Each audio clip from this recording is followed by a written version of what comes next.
this is your spoiler warning. Mm. Okay, everybody? We are, in fact, going to be talking about pretty much most of the game except for the ending dungeon. Mhm. Okay, so we're going to be talking about Eldin Volcano. We're going to be talking about Faron Wetlands. And we are going to be talking about Holy Mount Lanayru. So all three dungeons, all three sequences, all three regions in that game, we are going to have spoilers for all of it. And I will also add as well, so this is the point in the game where you do finally start to see and learn and understand a little bit about who or what is causing the rifts. So Mhm. we're going to talk about that as well. So there will be spoilers. I will repeat Final that. There warning. will be spoilers for Eldin, Lanayru, and Faron region. So if you have not completed those regions, bookmark this episode, come back whenever you're done, and enjoy them then. But if you haven't yet, probably don't listen to this episode yet. So there's your warning. Are they gone? I don't know. I shouldn't say I hope so. I mean I hope not, but I hope they are if they haven't beat this portion of the game. Yes. I think we should proceed. Let's do I it. think that's enough. I think Okay. that's it. I think that's all we could do. Now Al, what Yeah. order did you end up tackling these in?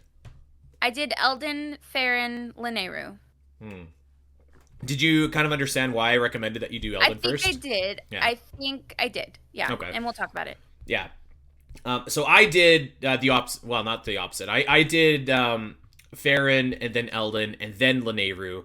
I don't know. There was something about just like Holy Mount Lanayru. It sounded like it should be like a final area almost. So I was Yeah, I like, agree. I'll leave that for last. Plus, it's like in the farthest north portion of Yeah. the map, and to me, that just feels like very final. So Yeah. that's how I did it too. Um. Well, I'll tell you what. We could either start in Eldin or we could start in Farron. Which one do you want? Let's start in Eldin because I feel very strongly about Faron compared to Eldin. So I want to start with something a little more neutral ground here. Okay. Well, then in that case, we know that our mission is. We know that Zelda is the priestess foretold by legends, and that Link is the hero as well. Link is still missing, and the rifts are targeting these three specific areas because there are three specific pieces of potential great power that reside in these areas. So this is where we're off to next. This is where we are adventuring, and we will start off with Eldin Volcano, which I really kind of avoided up until like my time when I actually needed to get into there. I've been to Kakariko and whatnot, but I haven't really gone to Eldin until it was actually like time to get to Eldin. And I will say, I thought that like I was kind of comparing it to Tall Tale Heights in my head a little bit because they're Okay. kind of like similar mountain, whatever. I thought that this area was strong. I wouldn't say it was the strongest of the three or one of like the top areas of the game to me. I don't think, but I thought that the terrain was strong. I really like the Gorons and the community that they have there. I did think that the story was like good and bad in this little section, if that makes sense. Okay. But yeah, I think like overall, I enjoyed this section. Probably, I'd probably say it might have been my least favorite of the three, Hmm. but it certainly wasn't bad by any Yeah. stretch of the imagination. It's kind of like what we say about Zelda games. No matter like how we feel about them, it's still an 8 out of 10. Yeah. That's kind of like how I felt about Elden 2. It's my least favorite of the three. It's probably my least favorite area overall, actually, from all of them. But that isn't to say that it's bad. It's just that I didn't enjoy it as much as I enjoyed a lot of the other regions. I thought the story was good. It had its moments. But it was kind of I don't know how to put this. It was kind of simple. You It know was what it kind of was? It's kind of like easy deja vu. it was kind of easy to gauge what was going to happen. It was cute. Like, so basically, you get to the Goron region and you get to Goron City and you learn of the new chief. He's brandly new appointed chief. He sounds really young. I don't know what they do with why they do this with the Gorons, and they're like these big burly people and they give them these really squeaky high voices. They did that in the Japanese version of Breath of the Wild too with Yonobo. His voice is just outrageously high. Yeah. And and so is Darson, the new chief of the Goron, and he is not very confident. He is trying to find his way using his book smarts, and everybody believes in him. They're waiting for him to show his stuff. So you can kind of tell that the story is about his growth as a chief and doing the things the best way he knows how to do, not the way his father knew how to do. So I feel like that's fine. I feel like it was a good, wholesome story. It is what it is compared to some of the other stories that we get in this game. You know what the problem with this story was? Is you're right. It's a fine story. Darson was fine, but it's we just saw this. In tears. It was the exact same story in Breath of the Wild. It was the exact same story, the exact same story with the new chief, the young Goron chief who's trying to find his way and gain the respect. It was we just did this. You know what I mean? I was and I'm not saying it was bad. I actually think that this was done better than the other versions of those stories in Breath of the Wild and in Tears of the Kingdom. But it was just okay, that's. It felt a little bit weird that we were just literally doing the exact same thing again, so soon after doing it. So I felt no matter how good the story was, it for me it didn't escape that shadow of deja vu, which is why I said the story was good and bad, but also why I think this might have been one of my I don't know, lesser favorite areas of the game, I guess, even though it was still really fun. Because I was just kind of this feels awfully familiar. Yeah. And I think we run into that problem a little bit in another region too, but not as bad, I would say. I think they do a more fun twist on it. But yeah, so I would kind of agree with you. I think it was fine overall. It was average. And I feel like you're going to get that in most games, if not most Zelda games. You're going to get the spots that are so good and really fun versus some of the spots that kind of just hold it up, they just are a placeholder compared to those other spots. Yeah. Well, I mean, that being said though, I do think that there's still a lot of cool stuff happening here. I thought that the still world portion of the Eldin Volcano was pretty fun. Again, kind of lots of cool 2D sections. There's that one actually really great section where you have to bomb your way down. It's a 2D section. You bomb your way down and try and find. To be honest, I don't even remember what you're looking for at this point. But you're looking for something, and it's just kind of a cool little setting. It reminds me of a game called SteamWorld Dig actually. So that portion was cool, and I mean most of the still world portions of the game are pretty good, generally speaking. It's lots of fun platforming, lots of different kind of I don't know, environmental stuff like that. So I thought that was once again strong. Like I said, I thought that the story with Darson was good, and I did the micro little stories as well with the rock roast quarry where you have to go and provide it with the food. I actually went to the rock roast quarry. See how many times I can butcher that. I went to there a couple times before I went to the actual Goron village, so I was all just haha, great, I've already got that rock roast echo, here you go. And they were this is fake, this is not the real stuff, what are you trying to do here? So I was humbled a little bit, had to go and get the real thing for him. But I thought of you a couple times here because there's a bunch of, they're not called taluses, but they're the Tweelus. Yes, they're so cute. They were fun. They were just basically small down versions of taluses from Breath of the Wild and Tears of the Kingdom. And we have those in Breath of the Wild and Tears of the Kingdom, the mini taluses, but these were called Tweelus, and I thought they were clever. Tweelus. Great name.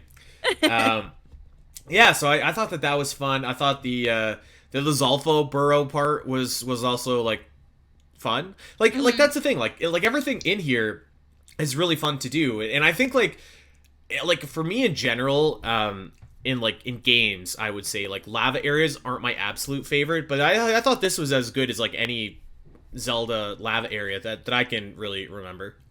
I'm gonna be real honest. I really struggled navigating the lava areas. I felt like I wasn't understanding the echoes very well. I felt like I wasn't understanding bind really well Hmm. because they were like, there's like a hint where it's like borrow something's wings to fly across the lava lake, and I'm like, okay, but you can't really control the things that you're borrowing. So like you and then I found out later that you can grab stuff. You can spawn an echo, grab it, and then Yeah. fly over. And I didn't know that at the beginning. So I just kind of struggled because in my mind, I'm like, you do that with a cocoa, not like anything else. Yeah. So I really struggled for a minute navigating the lava parts because I'm like, how do I jump across this? My water boxes melt, my Yeah. bed catches on fire. So I struggled a little bit.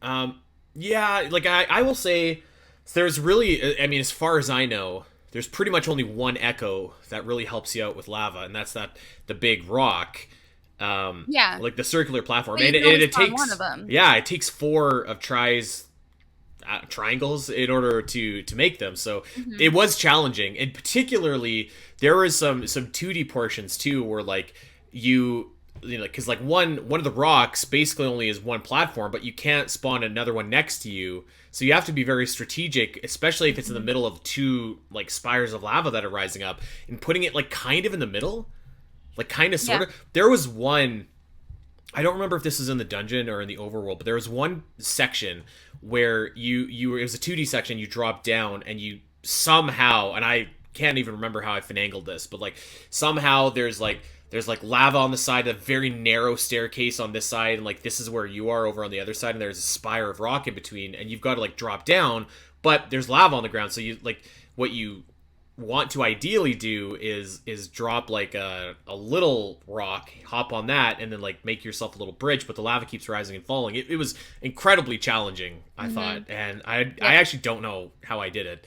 But I will say I really enjoyed the portions where you were grabbing. I used my little like dragonfly guy to fly around, and I thought that Oh, was actually one of the okay. better mini games in Echoes of Wisdom too. Is Yeah, like the that little was a fun mini game. dragonflies. Yeah, I uh, used a crow. I like crows, so that was fun. you can use a Mothula, I guess, too. Actually, Yeah, it Rocullas are pretty cool in this looks game. pretty cool. Yeah, Hmm. I have to say actually, I never really used the Mothula for attacking as much, just because I didn't like. I don't know. It wasn't as powerful at this point in the game. I was pretty much using strictly like Dark Knight 3 or Lizalfos 3 because Lizalfos can jump. Mm. There were I think I was using some whiz robes here, give or like depending on the situation too. I definitely not at the initial like because I did Eldin first. I didn't use Wizrobes until the other two portions. I used the Fire Wizrobe like a Mm, ton, but at this portion, I'm still using P hats. I'm still using like a ton of. You can like summon a whole army of Octoroks. Um, I did like the Mothulas for like some of the flying stuff, like bats and the mushrooms that like shot bombs and wind and stuff. They were kind of yeah, helpful with the flying things, but the P hat is like way OP, and you get it really early in the game. yeah. I stopped using the P hat. I think about Hyrule Castle. Like Oh, okay. yeah, I don't know, because it was my go-to. But I got the Dark Nut and I got the like I don't I got I Dark Nut never use 3 dark early. nuts. I don't know, like I got it early somehow, and I don't remember exactly where, but he was my go-to for sure. Hmm. But yeah, so I mean, I thought like everything in here was quite fun. The little micro story, like I said, was fun, and I did think that the dungeon again was strong. Yeah, I would say it was a strong, consistently. fun dungeon. Yeah, like the dungeons in Echoes, I thought were consistently really good, but I thought that this dungeon was. I mean, it was. I thought it was like tough. Like Elden Temple was tough to navigate, but again, like there's kind of like lots of cool stuff, like lots of stuff that I like navigating the, you know, the airwaves with the dragonfly, putting the Mhm. rocks in where it needs to go. Some challenging 2D sections using bind. It was Mhm. tough, but I enjoyed it. I thought it was cool. I feel like I'm glad I did it first because I feel like it's the less memorable of the three that we're talking about today. Yeah, Um, I there was a lot of 2D sections which I thought was pretty fun. The mix of 2D and 3D was fun. I don't remember if there was like an overall gimmick for the dungeon. I just remember the next two dungeons very clearly. So In my Yeah. mind, I remember it being fun and the music was cool. It felt very like I thought like Zelda was gonna bust out in a tango or something. Um, yeah, it had like this like fun Spanish vibe, and I think the boss fight was like the best part of the whole thing. Yeah, the boss fight was awesome. I want to get there in a second, but Hmm. I don't think there was like a gimmick per se. I think it was just like a standard dungeon. You just advance, Hmm. plug your way through it. The reason I recommended that you do this one first is because Oh this yes, one finally gets you a dungeon item. yes. And Wh- I, as soon as that happened, I was like, oh, this is why Andy told me to do it first. You fight Echo Link for the third time or fourth Yes, time, third third time. time, and you get the bombs. That I was like, first of all, he threw a bomb, and then he threw a bomb shoot, and I was like, bomb juice. Yeah, So it turns out when you get the bombs, you could turn them into bomb shoes. yeah, That's so it cool. is cool. Yeah, I was like, oh yeah, awesome. Now I will say, here's my critique. There is zero reason why you do not fight Echolink and get these bombs in the third dungeon. Hmm.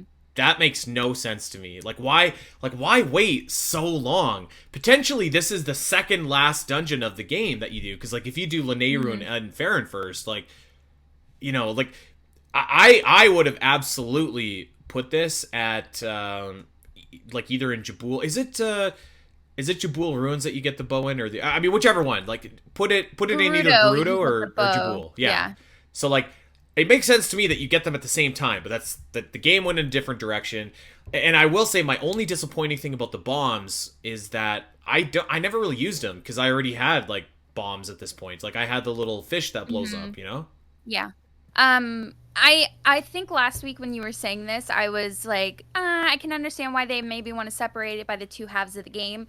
But like once I did it, I feel more like I'm in your camp where I'm like, it should have been the first three dungeons, and then Link is taken away in obviously the true Link is taken away in Hyrule Castle. So it makes sense that you don't really encounter him again because you've already foiled the Echo Link. You already know that the real Link is captured somewhere. I Yes. feel like you don't need to mess around with Echo Link anymore in the second half of the game. So I agree with what you're saying. I know going forward when I play this game again, like someday, I think I might do the year review like I did with Tears. Mm. That I will do that dungeon again first because I know that the bombs are there. Yeah, I will do it first. Like I think as well. Which is like kind of too bad because like I'd like to switch up how I played next time. So like for example, it makes sense to me next time I play to do Jubal Waters first to do that dungeon first, but you don't get the arrows until you do Gerudo Desert. So like it's Hmm. kind of like, well, I logically I should do Gerudo first, but I wanted to switch it up. So yeah, that's my only critique here. I do want to say, man, that boss fight was awesome. It was so That fun. fight was That was awesome. that was one where I went like I popped off because Oh, first of all, it's like old fashioned Ocarina of Time Volvagia. We've seen other iterations of Volvagia in the past, or like from on that point of Ocarina of Time, but this was like the old school one where it pops out of the holes and it's doing all this stuff, and it was a lot of fun. this man, this fight was so awesome. Like it was intense. It was challenging too. I think I used a smoothie in this fight. Like, Oh, okay. yeah. And by the way, we had a lot of people after we kind of launched our campaign against smoothies last week. Al, a lot of people were like, "Well, if you play on hero mode, you use them a lot more." Which makes sense. Fair, yeah, that's fair. Yeah. Yeah, this is one of the few times where I used a smoothie because I got hit with Volvagia's like big green ball of destruction, and it like totally wiped me out. Um, Like in Ocarina of Time, when you get hit by Volvagia, it's like 4 hearts damage. You oh, know, like Volvagia hits hard. yeah. So I thought that this was awesome. It was a great battle. I thought that the ending after two, where like you and Darson are like thrown up by the Gorons and everybody's That was happy. cute. A Yeah. great moment. And you get the fireworks after too, which is great. Oh, well, I guess Yes. you don't get them right after. You have to do a side quest. But I really Right. enjoyed getting those fireworks. The fireworks were cool. I No, want to talk about with okay the goddess. I was gonna say that's where we should go Okay. next. And I think that they should have done this for Tears. They did such a good job with the goddesses, and I'm guessing that it doesn't matter what order you do, they still give you the story elements the same. Because Yes. I'm guessing you did Farron, and you didn't get the story of the bad guy until you did Eldin. Yeah. We didn't get the name of the bad guy until the second dungeon.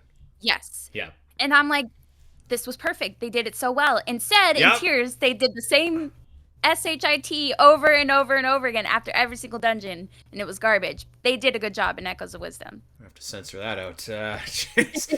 I could not agree more. Listen. I know people hate when we dump on Tears, but I do think that there are some critiques that are extremely valid. Valid. That's chief among them. Like, I think, I don't know. I think I would have just like I don't know, taken my shirt off and run down the street if they'd have just done the exact same cutscene for each 3 dungeons in Echoes of Wisdom. Luckily, Yeah. that didn't happen. There was progression. There was like, you learned a little bit more. So it was like, I think the first one, you don't learn a whole lot. You just learn like, okay, the reason that the voids are happening is because before the 3 goddesses created the world, there was nothing, right? And it's like, okay, and then you have to do the next dungeon to get the story, and then the final dungeon to know exactly what's going on. So I was like, yes, yeah. This is fantastic. Thank you. Yeah, and I think if Tears could have come after and learned from this, I could see them telling the story of the imprisoning war. But each time you beat a dungeon, and helped the sage get their powers, you would learn just a little bit more of the imprisoning war until at the end with Minru, you got the whole story. That would have made so much sense, and I don't know why they didn't do that. I don't know, but Echoes of Wisdom did it, by God, and thank God it did. So yeah, Eldin was really fun, but I have to say I really enjoyed the Faron Wetlands. Oh my God, the Faron Wetlands is my favorite of the whole game. Was it? Okay. Yeah. Well, here, you take us away, El. Okay, so so basically, I was saying that it's my overall favorite. I don't really dig the jungle Faron wetland, or not the wetland, the Faron like lightning jungle swamp vibe that they did in Breath of the Wild and Tears of the Kingdom. Oh, I It's like kind of my that. least favorite region. Okay. But it was my favorite region in this game, and I loved the music of the wetlands. I loved the Deku Scrubs. I thought they were so charming, so cute, so hilarious. They had so many amazing lines. And then when you get here, the story is, again, it's kind of recycled a teeny tiny bit, and I know we complained about that with the Goron one. They are all consumed by the trend of these spider webs / cotton candy, and it's very marbled rock roast. Yes. But it was done in such a funny way that I'm like, I can forgive that this was a little bit recycled.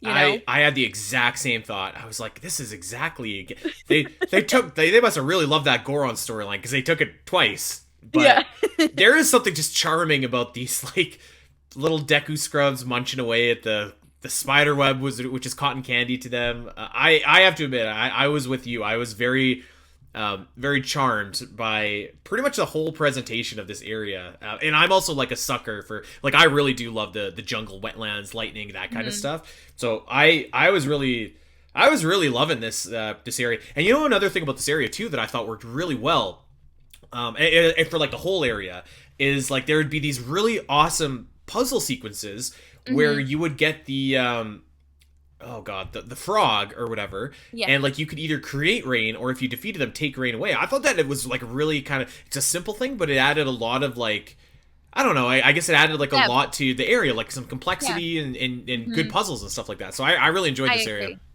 And it's a large area. It's very big compared to some of the other regions. So there's lots to explore.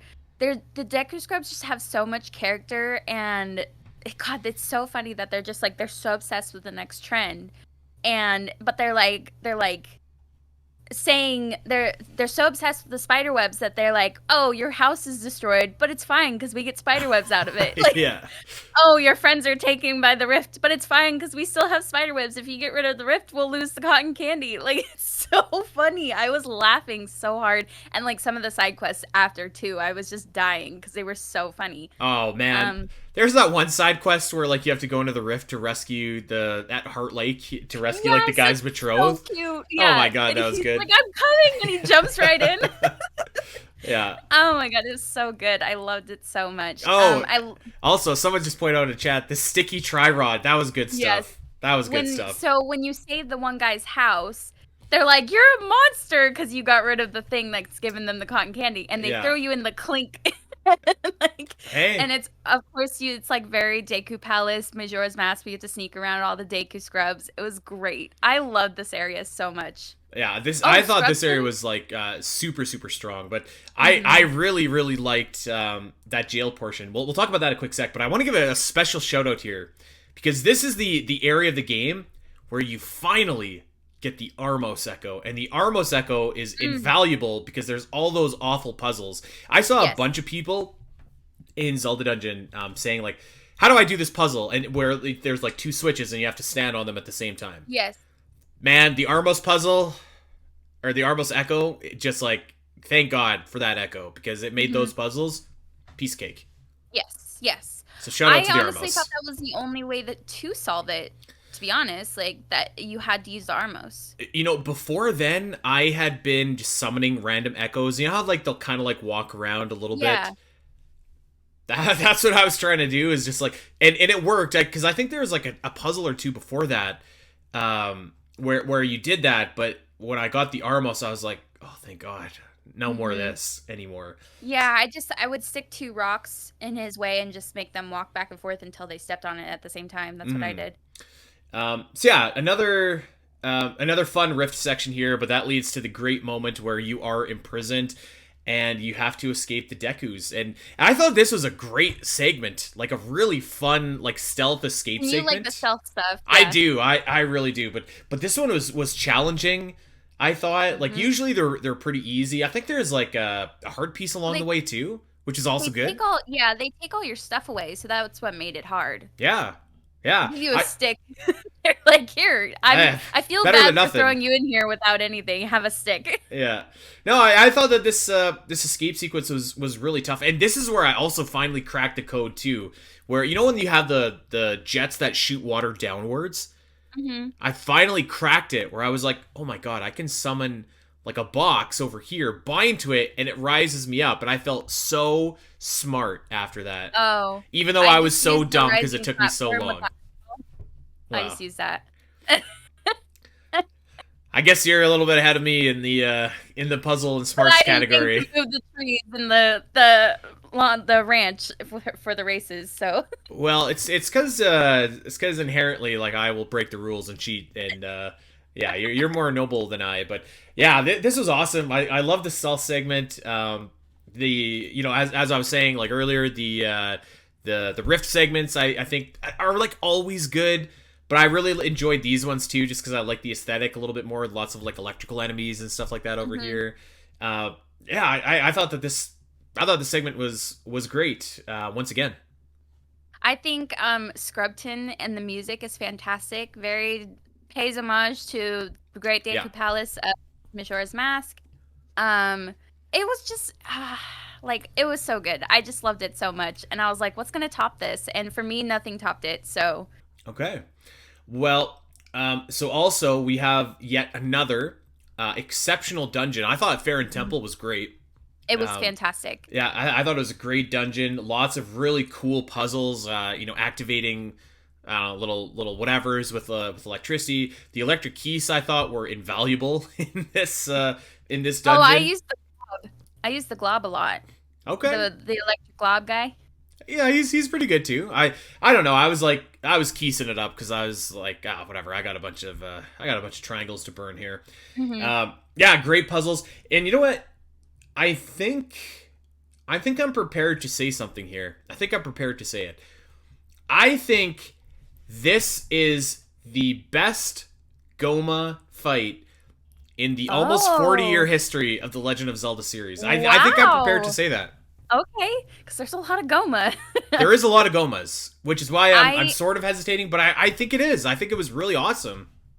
I want to say like this dungeon was so cool. I liked the Gerudo dungeon a lot because it's inside outside. So was this. This is very mazy. I think this is the most variety of echoes that I've used in the entire game Yeah. for this dungeon because there was a lot of great puzzles, a lot of great enemies where I was like, I know it exactly will help here. I just thought it was really fun, really big. It was like probably the biggest dungeon of all of them. And then yeah, you get first you get Manhandla, And that was some great mini boss fighting. But then Hmm. you get Goma, which I predicted Goma was going to be there because Oh the yeah, Deku Scrubs spiders talked and about the spiders yeah. and the great mama spider that was providing them with the cotton candy. I was like, of course this is going to be Goma. But yeah, it was a fantastic Goma fight. It was very reminiscent to not Ocarina, Twilight Princess Goma fight with the giant laser eyeball in its back. Sort of like, yes, it was reminiscent of that, but I thought that there was just like a lot more strategy. Like you had to go and like you had to bonk Goma's three little, like, I don't know, diamonds I don't know what those are. I was about to say sapphire. What's the green version of a sapphire? Why can I not think of it? Emerald. Emerald. Thank you. The three little emeralds that are on its legs, and then stun Mhm. it. And I thought it was really fun, and like there was a lot of like other cool stuff going on. I really liked this Goma fight because like I when I did think of too. Goma fights, like I mean they're usually like, I mean Ocarina of Times is They're usually pretty introductory. standard. No, that's not true. But there's like a lot of them where it's like they're pretty standard. Yeah, like I mean, the original Legend of Zelda one, pretty standard. Link to the Past, pretty standard. Armagoma, I mean, it's like notorious among Zelda fans for how easy that boss is. I really enjoyed this fight, so yeah, I thought that Goma in here was great. And then after you're done, I love just kind of seeing like the wetlands like restored and all Hmm. like the charming little, like the charming little Oh Deku my Scrubs God. doing their things. They're like all of a sudden they're like, what is that smell? Like the spider webs are on and they're like, what is that smell? Oh, it's smoothies. And they're like on to the Yeah. next thing within seconds.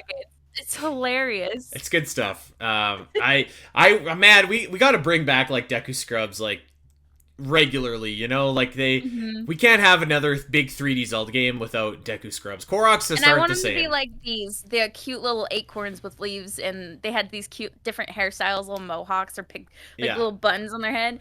They were so cute. One of my favorite side quests is a really simple side quest, but the two Deku Scrubs are so dramatic. They're talking about the three Mothulas in the woods, and they're like, "We're gonna die. We're going Oh to the little vegetable yeah. patch in the sky." And it's like, you guys are so dramatic. I love it. I don't know. I was just like charmed like the first time I walked into the wetlands. And I was like, what is that? And so I pressed bind. I was yanking it out. All of a sudden, this little Deku Scrub pops out. Reminded me of Yeah. Pikmin.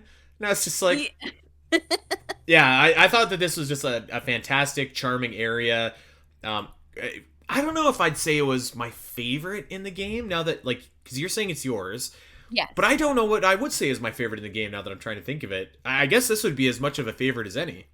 Hmm. I think, I mean, it's easy to separate the halves and be like, okay, Jabul Waters was my favorite of the first half, and Faron Wetlands was my favorite of the second half. But I think I would take Faron Wetlands over Jabul Waters. yeah, I really actually enjoyed both like portions that happened beforehand, but yeah, this one might be my favorite section of the game as much as anything else. The only thing I think really that might compete is maybe what's next. But before we get there, um, so we do learn a little bit more from the goddesses here as well, Yes. and we finally have a name for our villain of the game, who is officially named Null, which No. is basically like an evil version of Try, right? Okay. Well, yeah. So the Kind way of. I interpreted Null is, and I actually really like this because I remember when we were talking about our hopes and dreams, and while we were anticipating for this game as far as the villain, I was hesitant because I'm used to Ganon/Ganondorf being the big bad, the Hmm. ultimate bad, and I would not like to see anything like be puppeteering Ganon because he's the puppeteer. But this made sense to me because it's an entity that's like the goddesses. It came before land. It came before life. It Hmm. came before anything. And it's out in the void gobbling up anything that's being created until the goddesses created something so big that it took it away from it. So that's how I interpreted Null. Because again, it doesn't give you like a whole lot of information. It just No. kind of like lets you, it's kind of they kind of introduce Null the same way they introduced Bellum. They're like halfway through the game and they're like, by the way, this evil ghost spirit thing, you know. You know And what? then I had the exact same thought, but like not in a flattering way. so did Null make you think of anything like when you were seeing the slight visual of the blobby purple thing and like hearing the name Null, did it make you think of anything else? I mean, I guess not really. Okay. Because like at this point, I was pretty sure there was no like returning villain or anything like that. Like I was like, Okay. it's definitely not Vadi. It's definitely not like Right. I wasn't Calamity thinking Ganon or Zelda. whatever. What were you thinking? I was thinking Nemesis from Horizon. That big purple blob Oh that's yeah, chasing the what are they? The Zeniths back to right. Earth.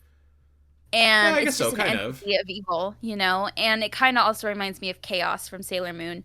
Um, but yeah, it's just a maybe slightly celestial entity that Hmm. eats stuff. We'll have some more thoughts on this in our story episode. We'll get into Hmm. it in more detail, but yeah, I was at least happy to like put a, well, figuratively speaking, a name to the face to the name. I don't know actually if that's right, if any of those are right, but you know what I mean. I was Well, up happy until that this to at point, you least still like don't know have a what we were face. fighting. Yeah, Yeah, you still don't even have a face. You just have a vague blob. yeah. I Yeah, you know what? I've got some thoughts. I'll save them for our story breakdown Okay. episode. But it was at least, it was like, okay, we're fighting Null, and that Yeah. it is an entity before time that was there and wants to kind of restore the world to nothingness, which according to Null is like perfect balance. So Hmm. there you go. Yep. The final area that you go to is the Hebra Mountain. Singular, by the way, singular mountain, not mountains.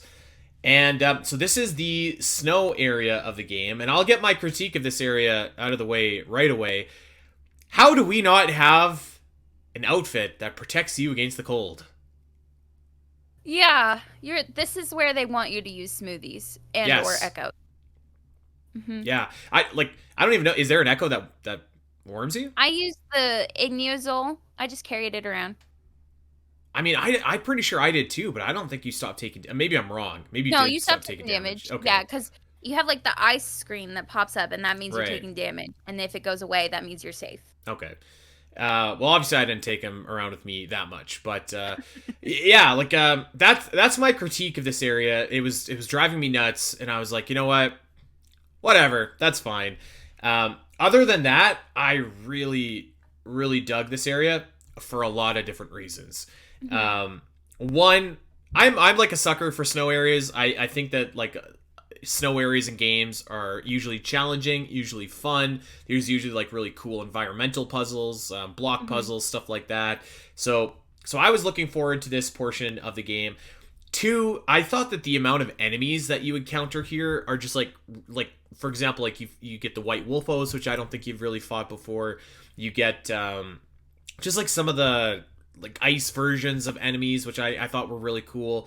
I thought that the setting of the mountain itself was really spectacular, but the Hmm. biggest thing, I thought this had the best little mini story in the game. Yeah, it had. I would say it's the most heartfelt and maybe tugged on my heartstrings a little bit. Yes, Man, so this is where you meet Conde. Conde? I say Condi. Condi? Okay, we'll call him Condi. Yeah, it's. I think it could be either or. So Condi is a Yeti, but he looks very much like an Anuki Hmm. from Phantom Hourglass. And this guy is like this big, gentle giant. He's the sweetest guy. He has a little shack, and he's like, Zelda and Try. I am waiting for Big Brother to return and Hmm. come back, and he's waiting. He's been waiting so long. He doesn't know when his big brother's coming back, dude. There was one point where he's like, I don't think that Condi is good enough for like something. He's like, Yeah. he hasn't been good enough for Big Brother to come back. I was like, oh my god, it's like Yeah, that's when I you're got a little good. teary-eyed. You're He doing your best. I would say like initially he reminded me of the Abominable Snowman from Monsters Inc. The guy who's like, "Welcome to the Himalayas," and he takes the monsters to his little igloo and he helps them out of the storm. Condi does the same thing. Um, I feel like he's just a little. How do I put this? He's like a fully grown Abominable Snowman guy, but like maybe his brain hasn't like processed past childhood, so he kind of acts like a child still, but in a very cute, endearing, charming way, if that makes any sense. Can I tell you something? Yeah. I've never seen Monsters Inc. What? Yeah, I never You saw it. never seen Toy Story? No, Oh my Disney god. Disney Pixar is just kind of like, yeah, yeah. I don't know, but yeah, I mean, you're absolutely right. Like this guy, man, he charmed me so much. Like I love that he was just kind of like popping in at like these random, like he kind of reminded me, for obvious reasons, but he reminded me of the Yeti whose name is now escaping me in Twilight Yeto. Princess. Yeto, yeah. But like he was always coming up at like these weird times and like just helping you out, and I really really enjoyed the little mini story, and I did think it was like so sad when he was like, I haven't been good enough, and that's why Big Brother hasn't come back yet. Yeah, because this monster that vaguely looks like his big brother shoved him over, and I was like, oh Yeah. my god! And he looks so sad. And he's very good at setting boundaries. He's like, I just need to think by myself for a little bit over here, and I was like, okay, Gandhi, you do that. Well, the thing about his big brother, they very heavily imply that it's Tingle. Like very. What? Think about it. Okay, Big Brother flies off in a little balloon. Okay, Oh, you go yeah, you okay. go into his home, and there's a picture of a little guy there. I mean, But there's like a picture that his big brother drew in the temple, and it's got him, Condi, and his dad, and they all look the same. one of them looks kind of tall. Don't dash my dreams here, Al. Okay, sorry. Come on. I was like, I was waiting. I was like, everybody in the chat is like, what? I was like, maybe Tingle's gonna show up in the Hebrew Mountains. I was like, could this happen? That would be so cute if Condi's big brother was Tingle. Like, how adorable. Wait, no, hold on. Tingle, like, slave drives his brothers. I don't know about that. Well, there is a version of Tingle that does, but the version in the other Tingle spin-off games is quite charming for the most part. No, as soon as I heard the balloon, I was like, Tingle! And then yeah. When you saw like the actual like the shadow Big Brother, I was just kind of like, ah. Yeah. And I don't know, did they? I like is he like alive in this game? Because they don't have a reunion. This is interesting because they did this to the Gorons too. They made it sound like Drastin's dad was dead at first, but he just left. They said he went on his own journey, and I think that's what's going on with Big Brother too. He just went on his own journey, and he's still out there. Condi's just waiting for him to come home. I think there was a point where I was like, "Oh my God, is Big Brother dead?" But no. I think that they confirmed at the end that he's just off on his journey and he hasn't come back yet, and that the thing that was the monster, it was just a monster. It's not even an echo of Big Brother. I mean, like, are we talking like a journey, like when your 20-year-old cat goes into the woods and doesn't come back, that kind of journey? No, I think he actually took off in his hot air balloon and left. His dad is dead. They know that. He's got a little grave marker outside his house. The for dad his dad definitely is, yeah. Yeah. I don't know. I hope that Big Brother comes back one day. Because Condi, this guy was just so unbelievably sweet. I feel based on your reaction, this doesn't happen. But when I finished that portion and you learn that wasn't Big Brother, he's off on his journey, I was like, oh, in the end credits, Big Brother's gonna come back and get Condi. So I'm guessing that doesn't happen because based on your reaction. I know nothing, Al. I know nothing and I see nothing. In Majora's Mask, when they do the end credits, in Ocarina of Time too, and you see all the lives of the people, like I was thinking that would happen in Echoes of Wisdom as well in the end credits. Let me tell you something. If Big Brother came back in his hot air balloon and jumped out in a green suit, you would have known. I don't care about spoilers. I would have told you already. That'd have been so unbelievable, man. And when I heard balloon, I was like, yes. And then like, no. Why isn't Tingle in this game? I don't know. I feel like he'd be a good fit. Right? Hey everyone! If you enjoyed this clip and want to see more of the Zelda Cast, make sure to head over to your favorite podcast platform of choice and subscribe. There are over 200 episodes in the vault that will provide you with hundreds of hours of Zelda content for you to enjoy.